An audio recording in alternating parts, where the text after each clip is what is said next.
Hello, everyone, and welcome to the Spurs Up Show, best Gamecocks podcast on the internet. Today is Wednesday, September the 29th, 2021. Today's show, I give my brief takeaways to Shane Beamer's Tuesday pressers. The Gamecocks head coach looks ahead to this weekend's game against the Troy Trojans. Guys, also on that note, it is Wednesday. We are talking gambling here on a hump day, guys. First things first, best bet for South Carolina's game this weekend at Williams-Brice Stadium against the Troy Trojans, as well as our SEC gambling picks for week 5, guys. We've got a packed slate of games this upcoming weekend and a packed show here on a Wednesday, and it's all brought to you by our friends over at Upstate Movers Group. Guys, Upstate Movers Group, superior moving service. They bring care and attention that companies can't offer because they're just too busy maintaining trucks and profiting off of them instead of focusing on service. Guys, service is what separates Upstate Movers Group from the competition. They're not a trucking company. They're a moving services company, and they're also employee-owned co-op.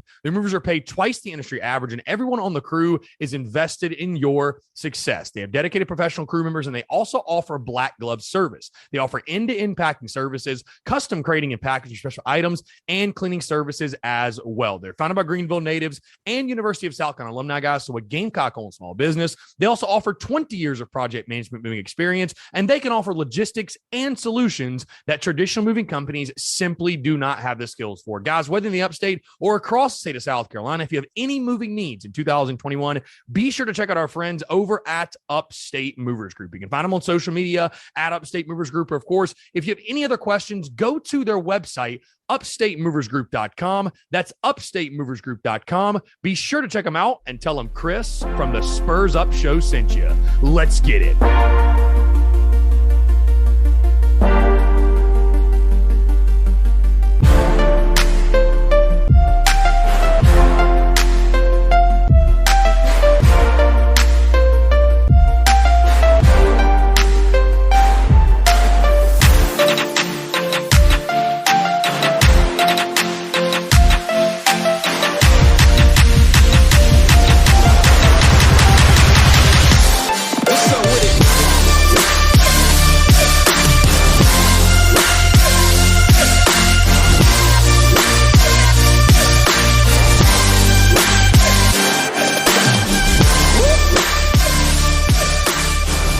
Ladies and gents, boys and girls, happy Wednesday. Hope you're all doing well. I'm Chris Phillips. Here's the Spurs Up Show. As always, appreciate you guys tuning in. We have got a packed show here on a Wednesday, a lot to get into. First things first, folks, again, thank you so much for tuning in. And I hope the show finds you well, no matter where you are, what you're doing, whether you're on the commute, you're in the office, you're on the job, you got the day off, maybe you're in class, whatever it may be, guys. Again, thank you all so much for tuning in. You know, this is a really special week, guys, and it's been really cool. Like I told you guys last week, we're at a really cool point in the history of the Spurs Up Show and the history of the business. And of course, I will talk about this more tomorrow and especially Friday once we move from September to October. But just to give you guys a heads up, we have completely shattered, and I mean shattered, the all-time downloads record in a month for the podcast. So again, guys, I really sincerely mean it when I say thank you all so much for taking the time to tune in, to interact, to engage, to rock and roll with the content and rock and roll with everything we do, man. Again, the Spurs Up Show would not be what it is without you all. So again, thank you all so much for the continued love and support, man. It's a great day to have a great day. And here we are on a Wednesday talking Gamecocks football. We'll start first, of course, with Shane Beamer's Tuesday press conference as Coach Beamer spoke to the media ahead of this weekend's game and what looks to be really a pivotal non-conference matchup and a pivotal week for South Carolina football in regards to making progress and improving and showing promise in the first game of what I believe is a really big 3-game stretch for South Carolina. First with Troy this weekend, then Tennessee on the road in Knoxville the following weekend, and of course the following weekend coming back home to take on the Vanderbilt Commodores. Now, from Shane Beamer's comments, nothing really crazy in regards to, I think, what Coach Beamer had to say about the Troy Trojans. Of course, tomorrow and Friday, we will do a much deeper dive on Troy, the challenge they present. Of course, he was very complimentary of Troy, their football program, everything they have to offer. A lot of coach speak, of course, if you will, which is what a lot of the Tuesday media availabilities are. But you could not ignore the overriding message from Shane Beamer on Tuesday afternoon. It sort of echoed the message I've been giving all week long to this point when he said this, guys, quote, "The sky is not falling." I posted this on social media yesterday, guys, and I would urge you all of this. And it's a little harsh. You might think it's a little extreme, but it's the truth. Guys, if you have friends right now, and it's truly a mind-blowing conversation and a mind-blowing statement that I'm about to address and about to make. But if you have friends out there that are reaching out to you, that are texting you, that are calling you, that are DMing you, that are interacting with you in any sort of way. Hey, it doesn't have to be just friends, family, acquaintances, whoever. If you have people in your life who are trying to insist to you 4 games in that Shane Beamer is not the guy, he's in over his head, they're questioning his status as head coach and his job security, folks, those are not people that you need in your life. They're not. Block their numbers. Block them on social media. Get rid of all contact. Because those people, those are not people that you need in your circle. They are not people that you need to be conversating with. Listen, I respect people's opinions. I truly do. The beauty is in the banter. You guys have heard me say that over and over and over again. But if you are realistically sitting here this week, and there are actually people doing this, which is mind-blowing to me. It is mind-blowing. And this is coming from a guy that was the fire Muschamp guy, quote unquote, that you guys know, if I thought the dude was dog shit, if I thought the coach wasn't good, I'd just tell you.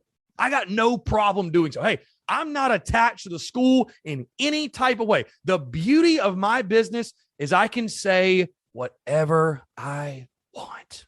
I don't have to answer to anybody. Say whatever I want.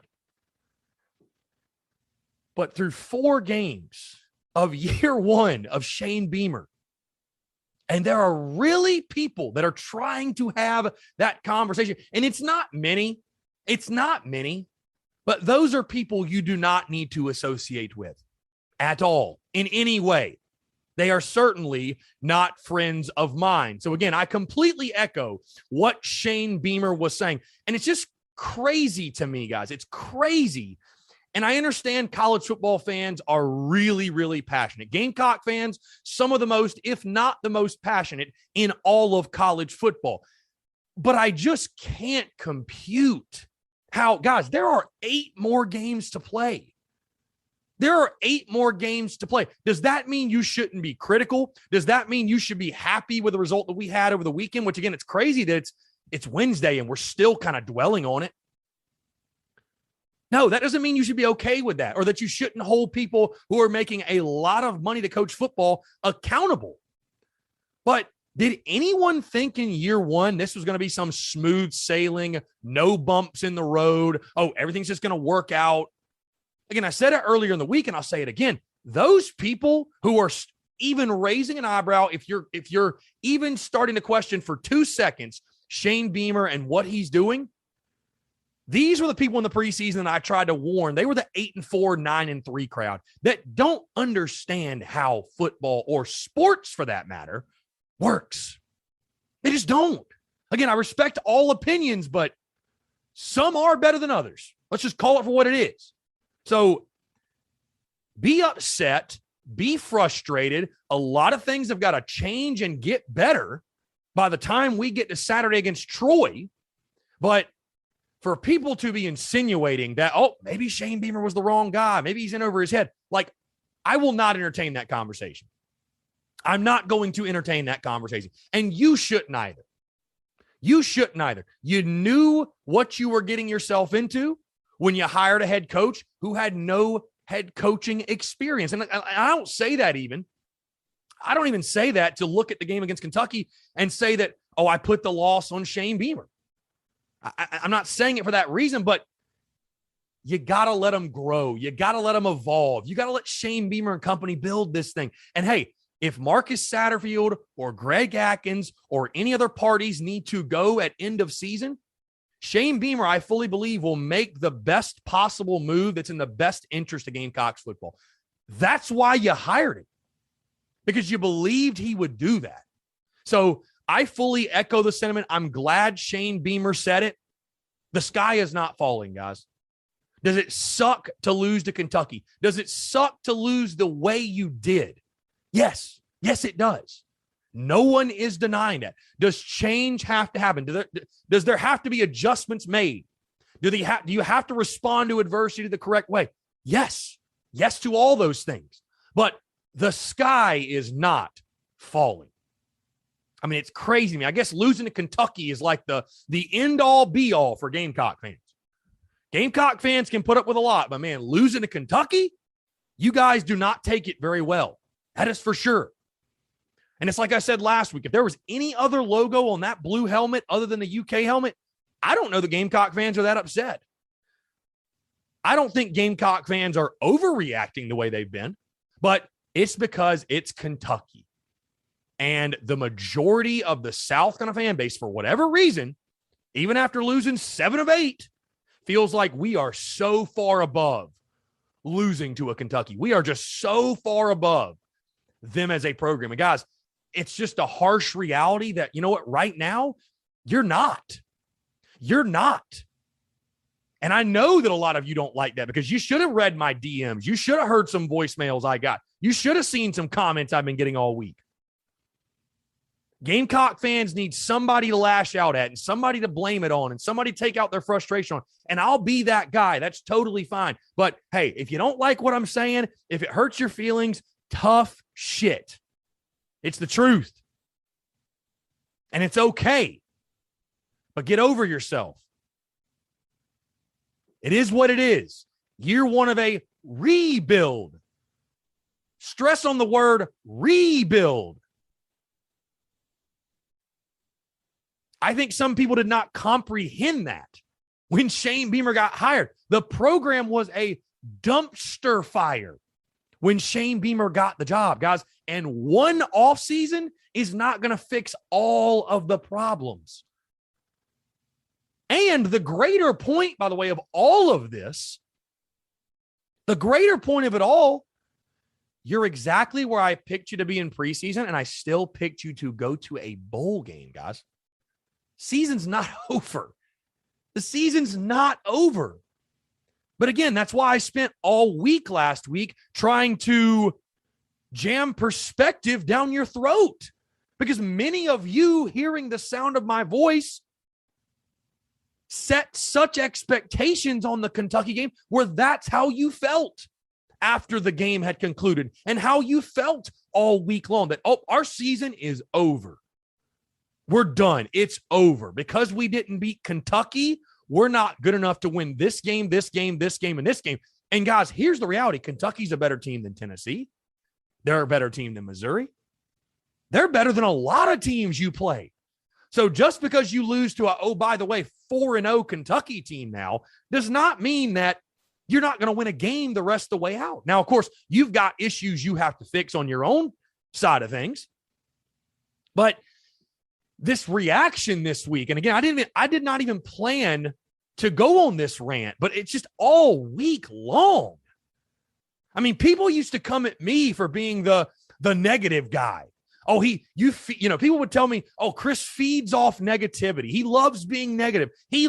I had people that insinuated I love to watch us lose because it went with my fire Muschamp narrative. Like South kind of winning is not going to help my business, which that's another side note. It really is baffling when you think about it, what we've been able to do with the Spurs Up Show and building this platform and building this business behind a team that has not even won. It's really, truly remarkable. Again, that's a totally different story, a side note, if you will. But people used to come at me for saying, I'm negative. Chris, you're negative. You love the negativity. And now I sit here. It's so funny. The shoe is on the other foot, if you will. Life comes full circle. Because again, I didn't plan to go on this rant, but I'm getting so sick and tired of it. Hey, we lost the game. It sucks. It didn't go the way we wanted. Now you got to respond to adversity the right way.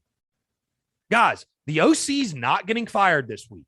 Greg Atkins is not getting fired this week. You're a slapdick if you think Shane Beamer should be fired. So put your big boy pants on, wipe the tears away, put your tampon in, do whatever you got to do, and get over it, and let's look ahead to this weekend. Enough. Enough is enough. You're entitled to your opinion. Hey, it's a free country. You can bitch, you can moan, you can complain, you can come at me, you can do whatever you want. But there's a lot of people out there that need to stop being a bitch. Like, that's the only other way. I don't know how else to say it. Stop being a bitch. All the Facebook commenters and the Twitter trolls with 5 followers and the Instagram commenters, just stop being a bitch. Maybe that's the new slogan for the season.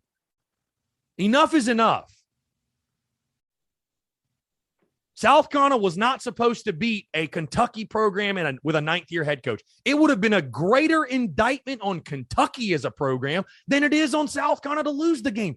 South Carolina wasn't supposed to win the game.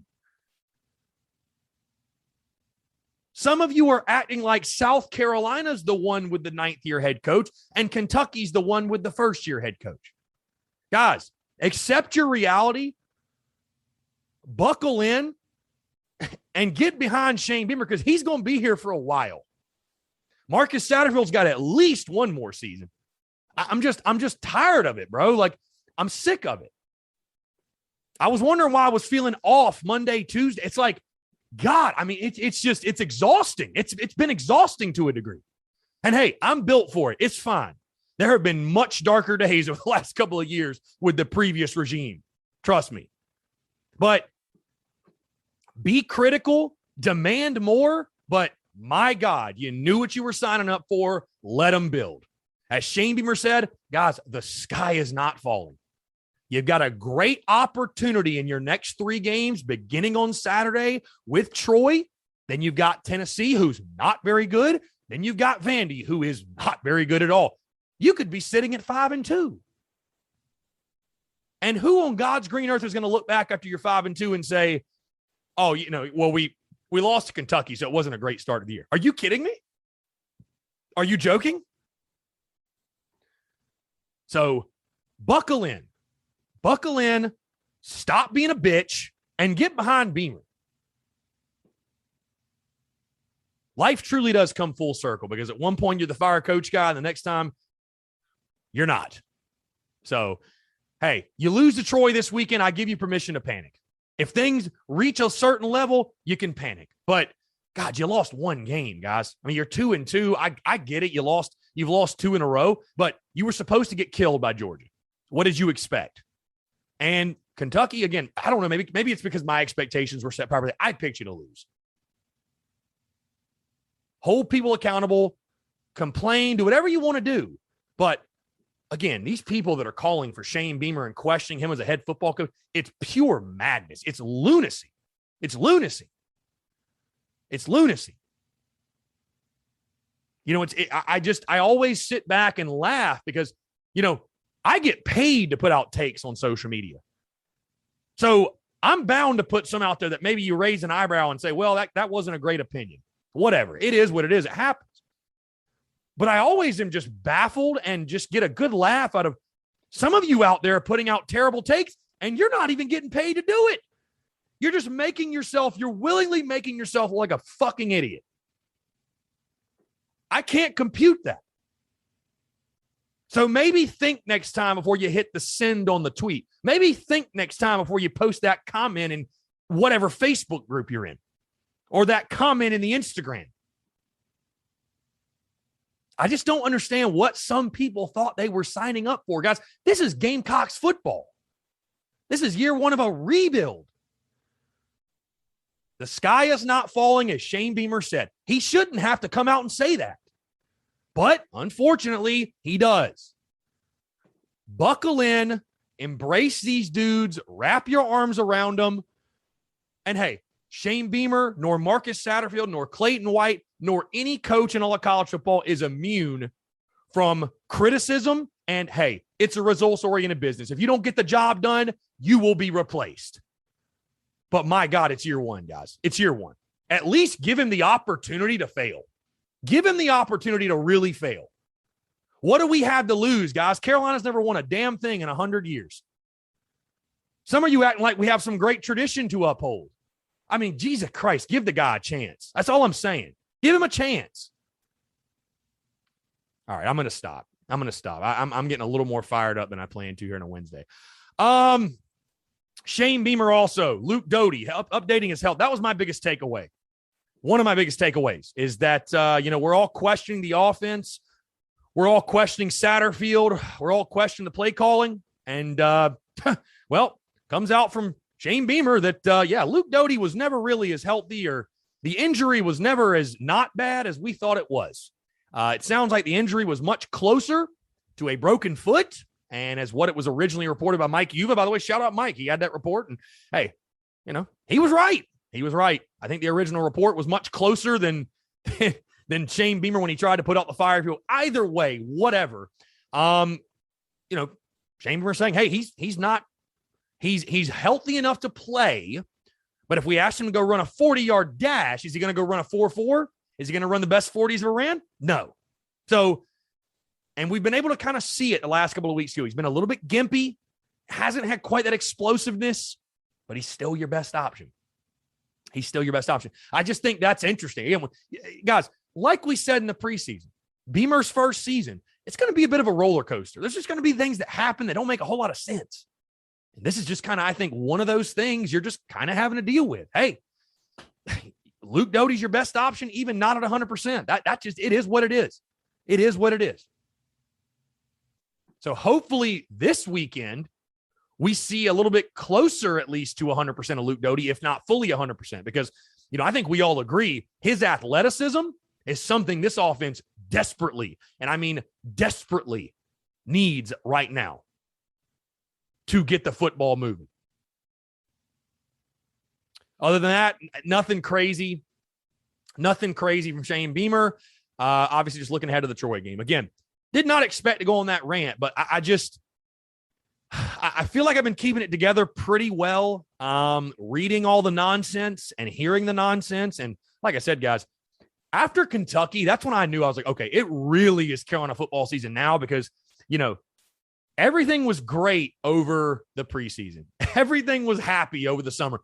All Sea Phillies content was so great. And, all the messages were all loving and all that. And the support, by the way, guys, has still been incredible, whatever. But after Kentucky, that's when I was like, okay, now it's Carolina football season. This is how I remember it, because my comments were, you should have seen some of the shit people were saying. Some of the voicemails I got wouldn't play them back to you. Put it that way. So people are in their feelings. They're in their emotions. They're upset. Stop being a bitch. I tried to tell y'all preseason, you don't want to listen. Stop being a bitch, bro. Let Shane Beamer build. Let him work. Let him grow. If we're still having these problems in 4 or 5 years, okay, we can reassess then. But it's year one. It's year one.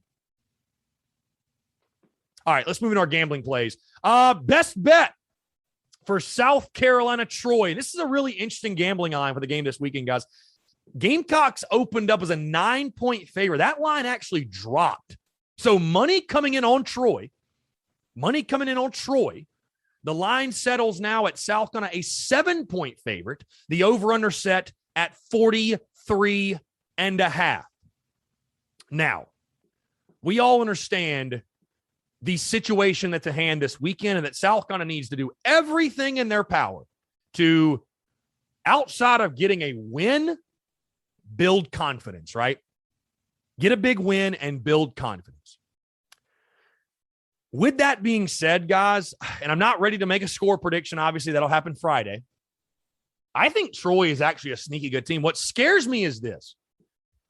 I labeled East Carolina as the most important game of the season, and I totally stick by that, because, hey, the only reason that things really aren't hitting the fan right now is because you were able to beat East Carolina on a last-second field goal. The only reason you're still have the potential of making a bowl game is because you got that win over East Carolina. But in the preseason, I'll be honest, I looked at Troy as actually a better team than ECU. And you weren't able to push around ECU. I mean, you weren't able to dominate them in any way. So I could see this being a close game, no doubt. And I know people are going to cringe and hate hearing that, but too bad. I could see this being a close competitive ball game. So I'll tell you this. If you could get South Carolina, if that line drops below 7, if you can get them at 6.5, I say take the Gamecocks. Take the Gamecocks. That's the only way to play it. On the flip side, when I first saw the line open at 9, I said, if South Carolina goes to a 10-point favorite, I'm taking Troy. Because I think a touchdown's damn near right for this one. I think a touchdown is from the gambling sense, I think Vegas, it's a pretty fair number they hit. I look at the total in this ball game, guys, 43.5, and you think to yourself, God, that's such a low total. First things first, the defense, South Carolina has been dominant defensively. I mean, they've been outside of the Georgia game, which that's Georgia. Who cares? The Gamecocks defense has more than held their own. And so I'm done, at least for now, doubting this defense and that, Troy's just going to throw it all over you and run it up and down the field. So I think your defense will show up. How can you trust the Gamecocks offensively? Yes, it's lesser competition. Yes, you should be able to win some matchups, I think, on the outside. Again, starting tomorrow, we'll get much more in depth to all of these. But I just don't see a scenario where this is like a 35-27 game. I just don't see that. I don't see that. And I could be totally off base. I could be totally wrong. But guys, I think the under 43.5, it's the only play in this game. It's the only play. I think South Carolina still figuring things out offensively. Gamecocks offensive line hasn't shown they can block a soul, not just SEC opponents, but anybody.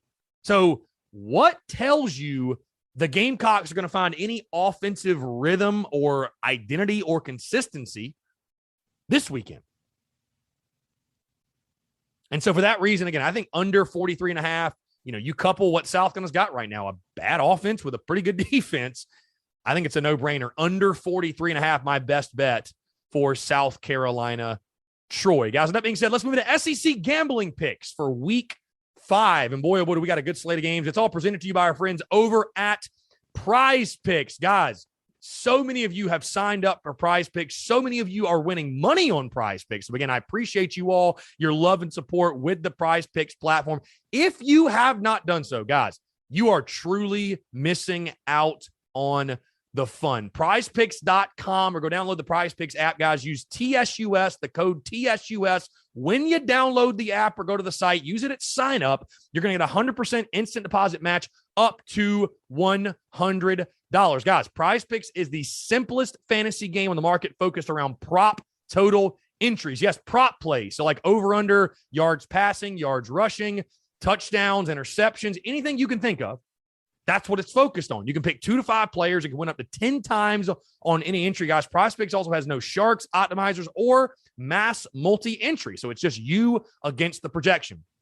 Prize Picks also allows for mixed sports entry. So, guys, for example, you can take the over on Josh Vann receiving yards and the under on Tom Brady passing yards. So it doesn't just have to be college. You can do college, you can do pro, you can do MLB, you can do anything. You can do anything. And what the great thing is, though, guys, you just mentioned, or you heard me mention, college. There's no other platform out there that you can bet over-unders on college players except for Prize Picks. Prize Picks also has a slick, easy-to-use mobile app, both on the App Store and Google Play.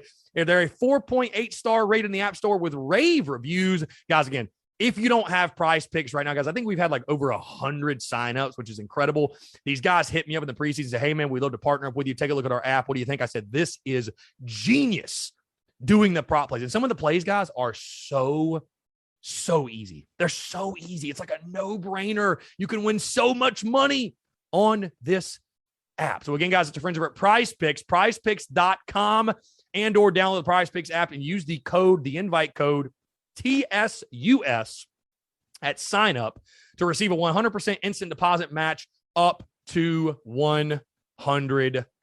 All right, with that being said, guys, let's get into our SEC gambling picks for week 5. We will start Georgia taking on the Arkansas Razorbacks. The Dogs a 19-point favorite. The over-under set at 48.5. You know, it's crazy, guys. There are some really intriguing matchups this weekend, but some really big spreads on them. Again, you see what Arkansas is doing. They're a 19-point underdog against the Georgia Bulldogs. Can Arkansas possibly dethrone Georgia, pull off the upset? I don't know, guys. I think Georgia's the best team in the country. I think that, you know, again, they were my national title pick before the season. They're my SEC championship pick, of course. I think Georgia's on a different level. However, I think points will be scored over 48.5, my pick, when the Dogs take on the Razorbacks. Let's move to Missouri and Tennessee. Mizzou, a 3-point favorite. The over-under set at 65. Mizzou doesn't know who their quarterback is. Tennessee's got a whole slew of problems. Give me under 65 in this one. I think it'll be a pillow fight. Bama against Ole Miss. Here's another one. Bama against Ole Miss. Bama, a 15-point favorite. Over-under. Get this, guys. The over-under's at 80 total points. That is so many points. I know these offenses are really, really good. Both play optional defense, but 80's a lot. But I'm not touching the total, guys. Believe it or not, I'm not touching the total. Most folks are going to jump to Ole Miss plus 15. And, guys, I'll tell you what.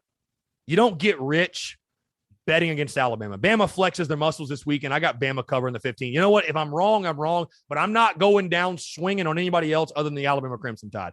Kentucky against Florida. Florida, an 8.5-point favorite. The over-under set at 55. Of course, the Gamecocks just play Kentucky. Kentucky getting the W. I don't think Kentucky's a great team, though, and I think the Gators do have a lot of talent still, starting to figure things out. Give me the Gators to cover the 8.5. I think they win by double digits. A&M against Mississippi State. A&M a 7-point favorite. The over-under set at 46. A&M's got to bounce back. They have to bounce back, and they will. Aggies cover the 7. Give me A&M minus 7. Vandy against UConn, and this one's a game a lot of folks are looking forward to, not because it's a high-profile matchup, but two of the worst teams in all of college football. Vandy, a 14-point favorite. The over-under set at 51. Guys, I can't pick Vandy to beat anybody by 2 touchdowns. I think, again, this is the greatest pillow fight in all the college football season. The under 51. This is going to be ugly. If you like bad football, Vandy UConn is where your TV should be locked on. LSU against Auburn. LSU, a 3.5-point favorite. Over-under set at 55. Guys, I know this pick is not going to make any sense, but I think that's why I'm taking it. I like Auburn plus 3.5. I think Auburn loses by a field goal in this game. I think it's a close back-and-forth competitive game. Both these teams have issues. Let's not pretend like they don't. Both these teams have issues. Auburn, of course, coming off of that freaking comeback win over Georgia State. I think they keep it close. I would not be shocked if Auburn pulled it off and got the win. Because, again, you know what? It makes no sense. And college football as a whole makes no sense. Give me Auburn, the Tigers, plus 3.5. By the way, how conveniently I skip over our record from last week, by the way. Rough week for yours truly. 2-6 last week. Believe it or not, though, we still have a winning record on the season. 22-18 overall, but we need a bounce back week this week. Also, the best bet, guys, is 2-2 in regards to South Carolina. So again, 2-6 last week, 22-18 overall. We got to have a big bounce back weekend this weekend. I'm feeling it. I think we're gonna have a big weekend this weekend. So that's gonna do it, guys. Again, for me, best bet for South Carolina Troy under 43.5. You couple that bad South Carolina offense currently with a pretty solid defense. That under feels pretty damn good to me. But again, folks, thank you so much for tuning in. What an electric Wednesday, guys. Hope you have a fantastic rest of your day. Have a great rest of your hump day, and we'll talk to you tomorrow.